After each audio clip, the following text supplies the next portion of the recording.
Thank you very much for joining us. I'm Mike Mosquito, host of the Buzz Podcast. We thank you for joining us at HPN Miami. Let's give a round of applause for Jack and his team for putting this event together.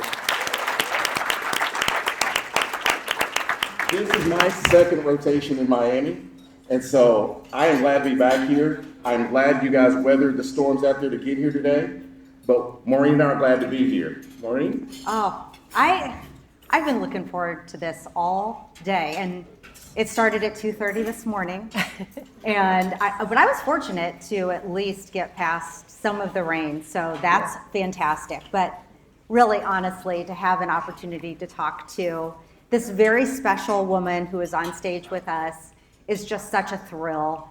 And so for all of you that don't know her, you're soon to know her. And oh gosh, where do I start? There's so many awards you've won, so many accolades, so many wonderful things.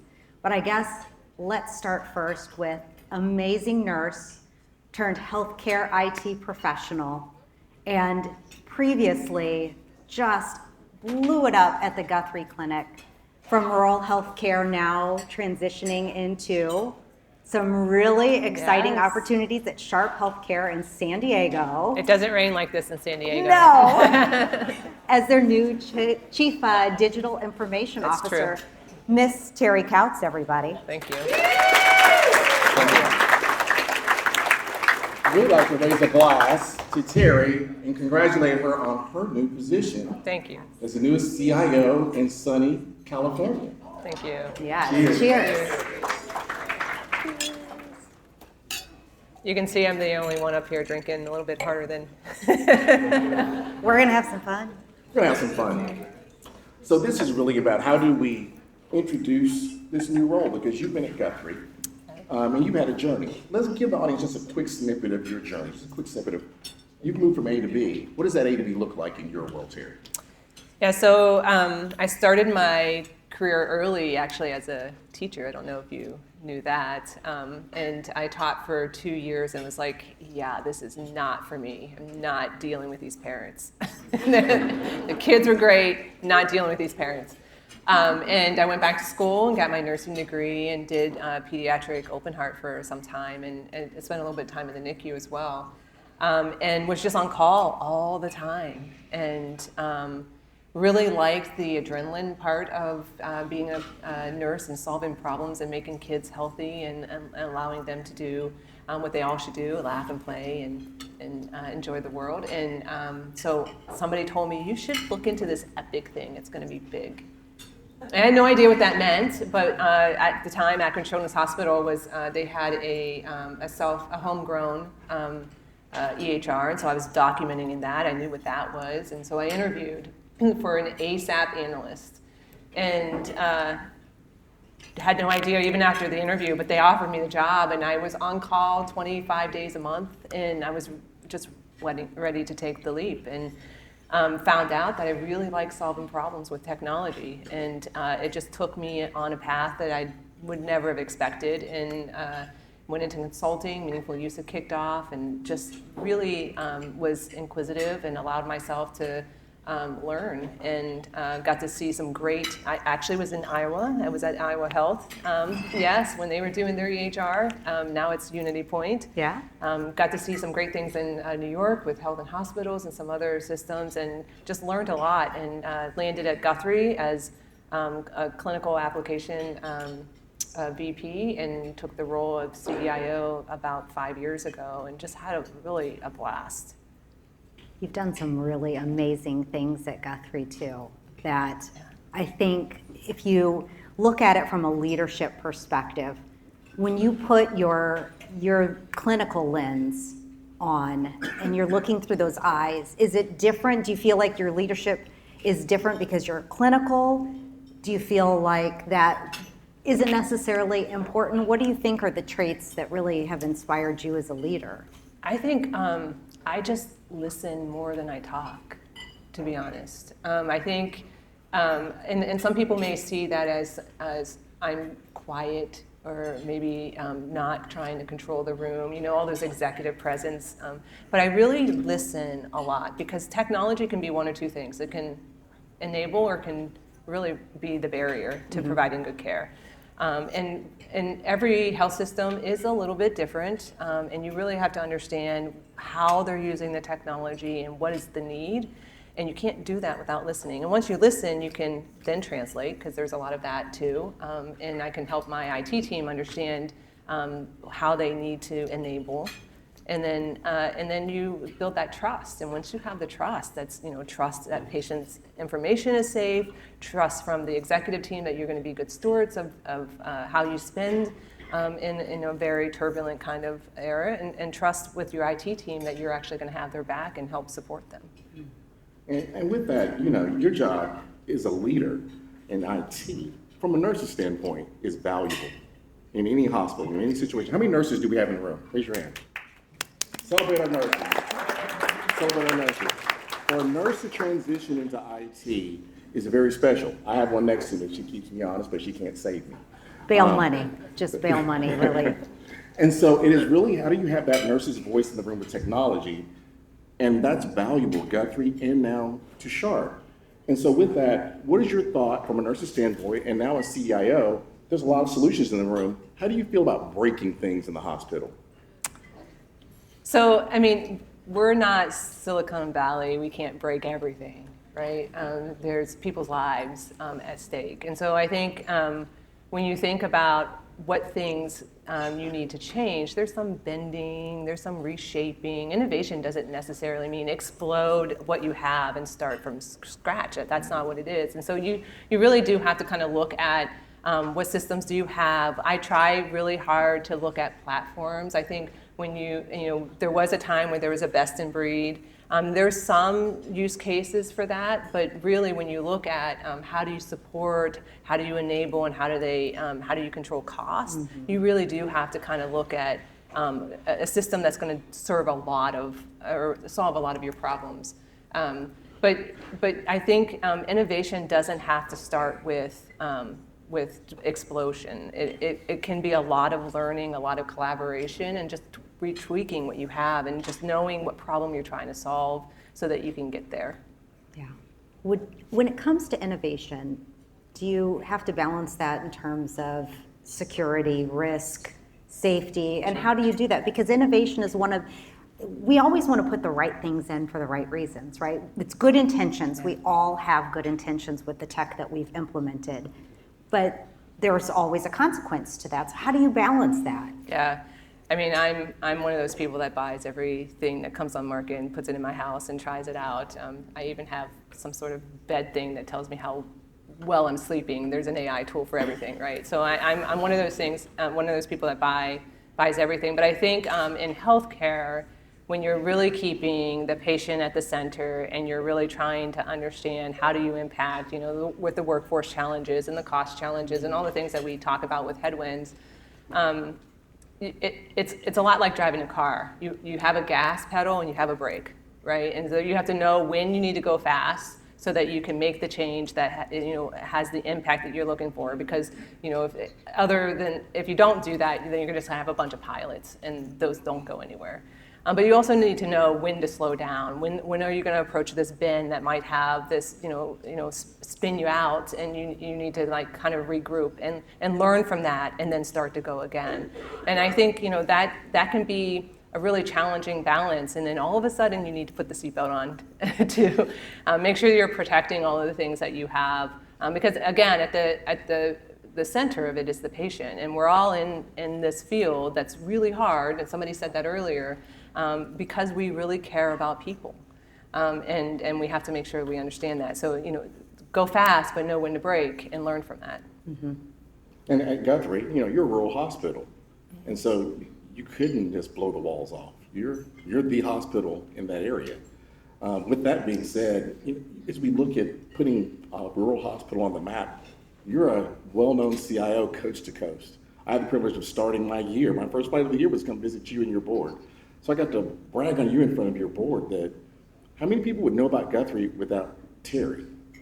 And so the CDIO makes a difference in getting, one, the name of the hospital out there, what the hospital is doing, what we're doing tonight, but also to alert partners and vendors out there, hey, we're looking for new solutions and strategies. Is that one take? How did you go about doing that with Guthrie? And what are you going to do with Sharp since that was a model that you really took to heart at Guthrie. Yeah, when I was first recruited to Guthrie, I'm originally from Ohio, Northeast Ohio, and when they were recruiting me, the nearest Starbucks was an hour away. And I was like, what? Where do you want me to live? Trust me, it's a long way. But really, Guthrie has such a great compassion, and they're so mission-driven. I was just compelled to help serve in that community.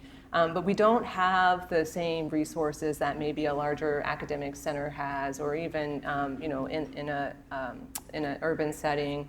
I mean, some of our patients don't have running water or a cell phone service. I mean, when I was buying a house, that's one of the first things I checked when I got out of the car was, do I have cell phone service? That was like, that's something that a lot of people take for granted. But I think what allowed me to be a little bit more proactive is that, I do have the clinical mindset, so I'm focused really on outcomes. I don't implement tech that does not have or drive some sort of outcome, some sort of problem that we're trying to solve. And there's a lot of things you want to do, but the things that you have to do is what should really matter. But I think also, I had an executive leadership team that trusted me, that allowed me to float ideas, and if it wasn't well-baked, we baked them together, and we tried to make sure that we came up with a solution that served the community. And I was held accountable to that. I was at the table. When I put together a pro forma, we put it in our forecast, and we were held accountable to financial numbers. It was not just about implementing tech. It was about driving that outcome. And my CFO would always say, what are we buying? It's not about, what does it cost, but what are we buying? And you have to have that mindset. Otherwise, you're going to always have all of these things that you're supporting. You don't know what the outcomes that you're driving, and be able to, support the care that you have. I love that. I love that you really are focusing on the community, and that you are thinking as a patient within the community. So tell me, as you start your transition, we had a little conversation at dinner here tonight where we talked about that's your baby. Yeah. And so you're going to be handing your baby off to someone else who's going to hopefully continue to grow it up in the way that you have. And now you're going to be transitioning to this large health center, and you're going to have a brand new team.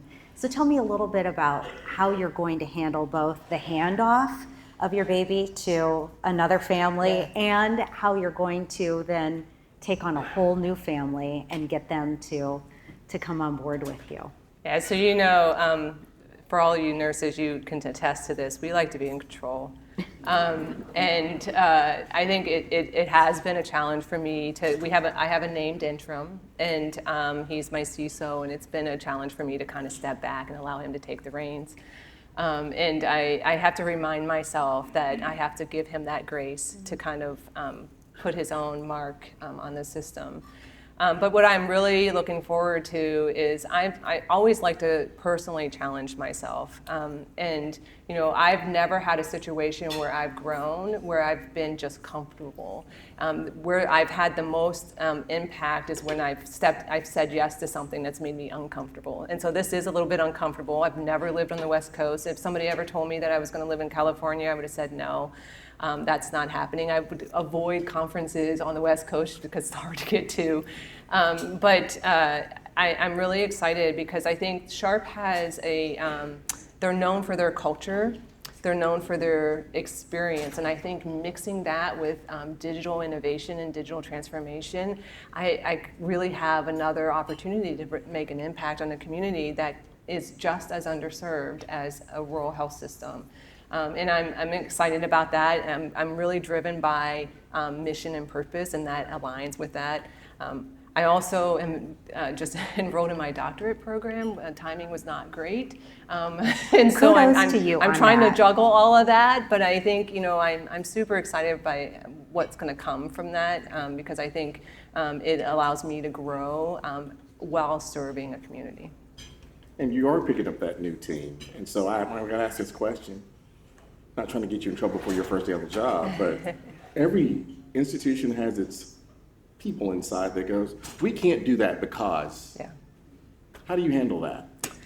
I like to be that annoying 2-year-old and say why a lot. Why? and why. And when you ask why, it kind of gets to the root. You kind of dig a little bit deeper and deeper. I think, barriers are not supposed to be permanent roadblocks. You're supposed to be able to work around them and figure out a solution for that. And if you don't do that, if you don't ask those annoying questions, and so sometimes I pretend that I don't know enough about the tech so that I can actually be, I'm just a nurse, tell me more about that. And sometimes I ask questions and I already know the answers to, because I think that you need to bring them to the table. But I think, there's going to be a lot of collaboration. Every organization has its own culture and its own DNA. You kind of have to learn that. So I think understanding what that looks like. I'm doing a little bit of transition work now, and so I'm starting to get a little bit of feel of the players. But I think, it just gives me another play box to kind of explore and see what's possible. I think, without the art of possibility, it would be a boring world, right? And we would all be the same. We would all look the same. And who wants that? Yeah. And we talked a little bit when we were originally chatting, so much information that we've got that's just bombarding us. And whether you're in a rural community or you're in one of these bigger health systems, at the end of the day, we're in a very fortunate and unfortunate set of circumstances with so much information. What do we do with it? And so much of the information comes in and we don't have context around it. The patients are getting that information. They're like, well, I probably have cancer because my lab results are off. And so they just spin out of control. Whether you're in a rural health setting or you're in a larger community, we still have that context of information that we struggle with. What are some of your thoughts about what can we do for that in the future so that whatever technology we use is a little bit more meaningful? I think, we try to make these kinds of things really hard, but it's not. It's really about governance and standard definitions. I mean, there's lots of industries that have done this already. When you go and take out money out of an ATM, all the definitions. Those are all standard. It doesn't matter where you're getting it from, right? I think it's very similar, and we just make it harder. I think these kinds of things are boring, and they're not necessarily things that people want to work on, but it is the foundation. You have to set that up. And so, you can do it with some big project like a data lake or something like that, but you do have to start with governance and really starting with the basics, because then that feeds everything else. I mean, AI is built on data. Yeah. So if you don't have good data, how do you have an AI that you can trust? And that's not going to hurt people and not going to have all of these deviations. Mm-hmm.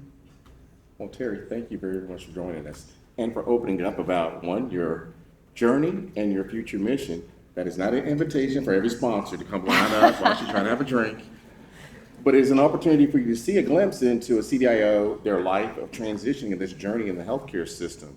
And we thank you for sharing that with us, because I think that needs to be told. It's a hard job, just like the CISO is a hard job. I remember maybe 2 weeks after I got the CDIO role at Guthrie, I heard somebody say, I'm a recovering CIO, and I was like, what does he mean by that? Yeah. And I was like, what is that? And now I know it's hard. You're on all the time, but I think it's if you like adrenaline, which I do, I like roller coasters, and I did hearts, so it's all those things. But it is a hard job. It's a hard job. Well, we've got just a few minutes left. We're going to have an opportunity for you to take 2 questions live from this audience to ask Terri, either about her journey or about where she's going. So first person to raise their hand gets to go. Who wants first dibs at Terri's question? There we go, right there. You said you're working on your doctorate. I'm curious to know what your subject's going to be. So I'm working on a biomedical informatics doctorate at the UT Health in Houston, and it is an applied doctorate. And I applied a year ago. So a year ago, I was going to be working on data governance at our organization and driving Guthrie to be a data-driven organization. I have to change that up a little bit with Sharp, so I'm not 100% sure what my applied project will be, but it will be something in the informatics world. Got another one? Right here in the middle.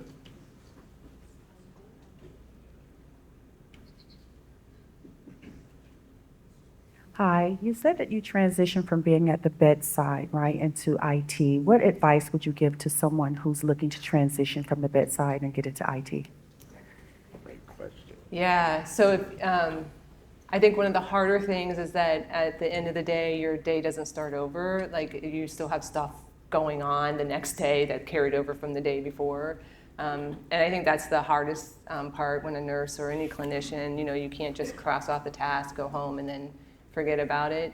But I think nurses are really geared to be primed for something like IT because they're so inquisitive and they're innovators by nature. There is not a nurse that doesn't figure out how to do something. If you want something to fail, don't involve your nurses actually, because that will actually fail because they will work all around you and make sure that it doesn't actually see the light of day. But I think just be inquisitive, really think outside the box, and continue to ask annoying questions like why, because I think we're all problem solvers by nature. Yeah. Well, again, thank you to the HPN team for allowing us the opportunity to have Terri and the Buzz up here. We have had a blast. Want to also invite all of you to continue to follow the Buzz. We would love for you to subscribe. And this is what it's all about, Mike. Just bringing on some really fantastic leaders that are willing to talk about what's happening in their world. That's it. Yeah. And we'll be talking to some of you over the course of this week. So you'll be sponsors, providers, some of you will be in front of this camera with us. We'll be taking some of your call to actions for your company and where you're going in the industry over the next, 3, 6, 9 months. But this is about collaboration being here at this event. This is one of my favorite events. I was just in San Diego with this team. Great interaction, their first event out in San Diego, and they killed it. And so the likes of having Terri here on stage with us tonight, I thank you very much for joining us up here and for you brought staff with you. How many of you brought staff with you? If you're a CIO, raise your hands. How many of you brought people with you if you're in the room? Raise your hands. Don't be shy. There we go. So again, this is about collaborating and enjoying each other for a few short days here in Miami. Whether or not, we call the weather in because we needed you in the room for this podcast. But it's glad to have you here. Thank you again, Jack and the HPN team. Thank you, Terri, for joining us. Enjoy your evening. And if you joined us online, we thank you for joining us, and we look forward to seeing you again soon. Y'all keep buzzing. Thank you.